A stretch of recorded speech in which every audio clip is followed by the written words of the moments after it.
এরপরে 39 নম্বর মাসলা হচ্ছে, যদি কোরবানি ওয়াজিব হয়েছে এমন ব্যক্তি কোনো কারণে কোরবানির 3 দিনের ভিতরে কোরবানির পশু কিনতে পারে নাই, কোনো কারণে হইতে পারে এমন, তখন এমন ব্যক্তি কোরবানির উপযুক্ত একটা ছাগলের মূল্য দিয়ে দিবে।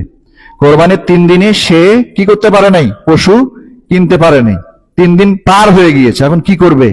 তাহলে উপযুক্ত একটা ছাগল, মনে করেন একটা উপযুক্ত ছাগলের দাম কত হবে, 10,000 ধরে, তো এই 10,000 টাকা সাদাকা করে দিতে হবে, গরিব মিসকিনকে দিয়ে দিতে হবে, তাহলে তার আর গুনাহ হবে না, আল্লাহ পাক মাফ করে দিবেন, কাফারা আদায় হয়ে যাবে। কথা বুঝতে পারছেন? হ্যাঁ। এখন আপনি পশু কিনছেন, এটা তো পশু কিনতে পারেন নাই, টাকা সদকা করে দিবেন। পশু কিনে ফেলছেন, কিন্তু যে কোনো কারণে আপনি পশুটা 3 দিনের ভিতরে জবাই করতে পারেন নাই, তখন পশুটাকে জীবিত কি করতে হবে, সদাকা করে দিতে হবে। ওই পশুর গোশত জবাই করে আপনার খাওয়া যাবে না, কারণ আপনি নির্দিষ্ট সময়ের মধ্যে কি করতে পারেন নাই, জবাই করতে পারেন নাই, নির্দিষ্ট সময় ওভারটেক হয়ে গিয়েছে, এজন্য জীবিত ওইটা গরিব মানুষকে দিয়ে দিতে হবে।